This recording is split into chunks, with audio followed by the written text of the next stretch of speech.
God of Slaughter Chapter 1, Reborn in Another World. Chapter 1 Reborn in Another World.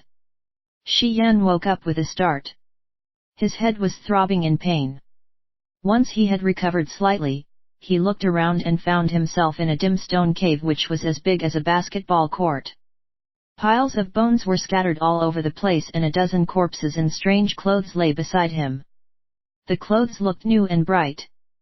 These people had died recently. Where am I?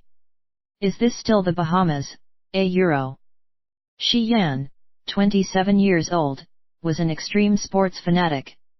His mother died early, while his father died of cancer in the prime of his life. This left him with such a large amount of wealth which he could never use in a lifetime. He owned many things at an early age, which other people would pursue for their entire life. Although young and rich, he had no future goals, which made him unhappy for a long time. It wasn't until he was 17 that he had his first taste of extreme sports, which brought him unspeakable excitement.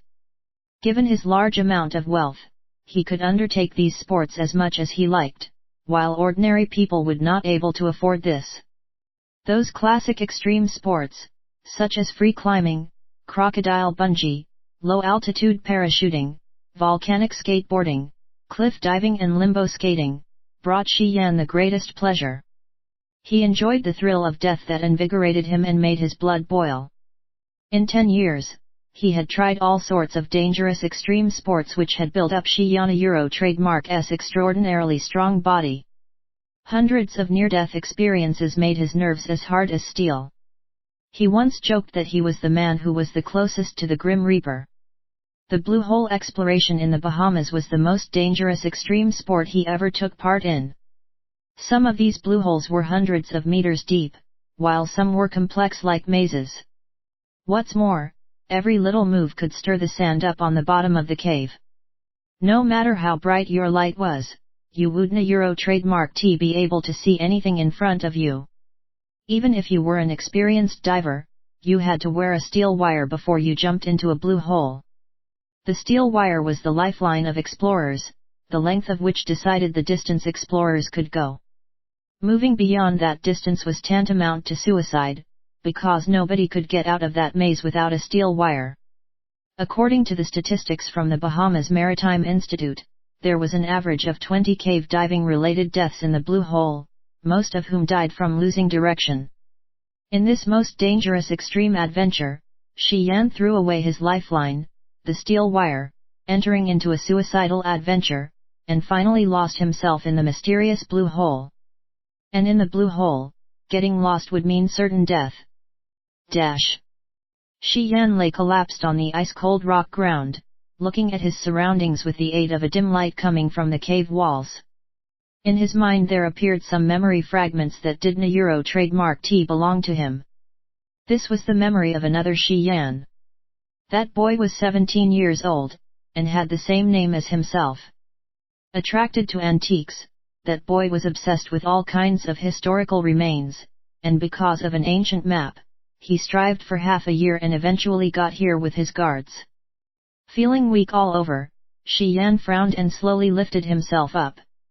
Just then, to his surprise, Shi Yan noticed that this body was not his own, but that of the other Shi Yan who was only 17 years old. He was dumbstruck for a moment. Did I die in the Blue Hole? No. I am still alive, but in an unbelievable way.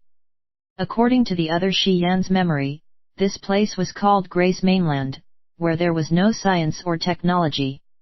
No soldiers or wars. Many dwellers here showed mysterious abilities not long after they were born. Some had the power of lightning, some could control plants, some could tunnel into the earth, some could use the chill of frost, and some were capable of communicating with demon beasts. People with these various abilities would all become warriors, and their abilities were referred to as martial spirits. Martial spirits were something one was born with, and only very few could acquire a spirit through some stroke of luck. That is why this mainland was named Grace Mainland, as the warriors believed that martial spirits were a gift from God. The majority of warriors weren't blessed with a martial spirit.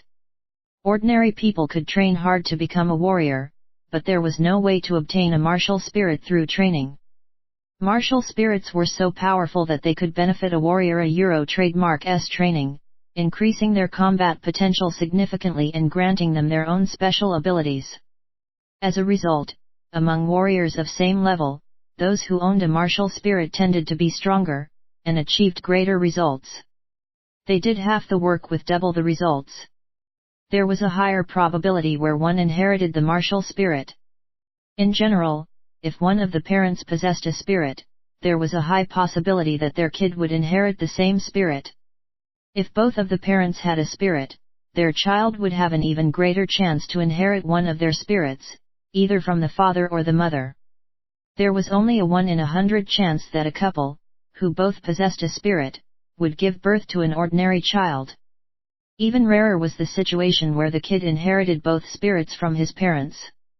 This inherent type of martial spirit was called twin spirits, and those type of lucky individuals which possessed them were also known as a son of God trademark. It only happened to 1 in 10,000 couples who possessed different spirits. Shi Yan stood there and continued to put the foreign memories into order. The original owner of this body came from the Shi family. They possessed the petrification martial spirit which could make the body as hard as a rock in battle, preventing damage to the body. As said fighter raised their cultivation, the petrification martial spirit would become much stronger, to the point where they were almost indestructible. Unfortunately, this guy didn't inherit the petrification martial spirit, and was thus considered a poor successor for the martial arts that the Shi family trained in. He also showed no interest in martial arts, and never learned anything about them either. All he had been devoted to was the exploration of historical remains. Thanks to that ancient map, he had crawled through numerous heavy bushes and suffered a lot to arrive at this ancient cave. Woo woo woo. Hoo hoo hoo. Suddenly a devil-like cry came from the deep within the cave.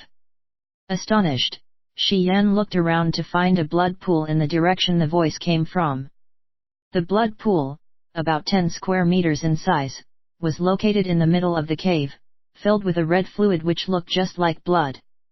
It was bubbling on the surface and was giving out horrifying shrieks and howls when the bubbles popped. He realized that his escorts were driven insane by the howls, and they had started to kill each other. They all died in succession, while the 17-year-old Shi Yan fainted. It was all because of the blood pool. Shi Yan stared at the blood pool with a rigid face.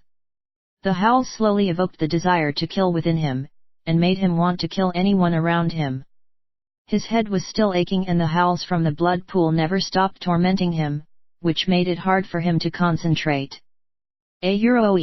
Must be the blood pool, His countless near-death experiences had steeled his mind and Shi Yan managed to calm down. Although his head still ached, he was able to stay focused, and walked towards the blood pool. Crack, crack, crack, Shi Yan looked dignified, while grey dry bones shattered under his feet. Judging by the pile of bones in the cave, he could only guess how many people had previously died in this place. The pool was the source of this evil. If he wanted to examine the secrets of the blood pool, he had to be prepared for death. The howls were getting louder and louder as he got closer to the blood pool, which drilled into his head like sharp knives. The sound of slaughter contained in the howls almost destroyed his reasoning. He wouldn't have been able to bear this pain if it weren't for the extreme conditioning he faced for so many years that had slowly formed his spirit. A heap of bones was situated beside the blood pool, some milky white bones also floated in the center of the pool. This small blood pool was like the Shura blood sea, which had devoured an uncountable number of lives. Shi Yan had a feeling that his soul was summoned here because of this bizarre blood pool. He thought maybe this blood pool was his ticket back to the blue hole in the Bahamas. When he got closer to the blood pool, Shi Yan suddenly found something strange. The blood in the middle of the pool was scarlet and thick, but he couldn't detect the slightest whiff of blood. On the contrary, the air around him was very fresh, even filled with an unexplainable fragrance. After careful inspection, he determined that the exotic fragrance actually came from the blood pool. Shi Yan was full of curiosity, and thought that there must be something weird in the blood pool. Again, he took a few steps forward. All of a sudden, an illusion of an endless sea, filled with scarlet-red blood entered his mind. Countless corpses had accumulated to form islands. Some of the bones were like those of the Cretaceous period dinosaurs and were as large as a small hill. There was a sound coming out from the blood sea, repeatedly screaming kill. Kill. Kill. Kill. Kill. Shi Yan tried to stay calm, but he couldn't. Euro trademark T. His heart started to beat faster and faster. A suffocating and terrifying pressure overwhelmed him. He felt a familiar touch, knew that he had never been this close to death before. He knew that the next step likely meant death. However, those dreary adventures over the years had a Euro trademark T terrified him, but instead had given him the utmost pleasure. Being face to face with death and surviving all perils was the true definition of extreme sports. Step by step, one after the other. Under the call of the blood pool, Shi Yan finally went up to the edge. He stared at the small blood pool. The insane side of his character had been triggered. He roared, "Lead a Euro trademark S, see what you have to offer, small blood pool." Then he jumped into the pool.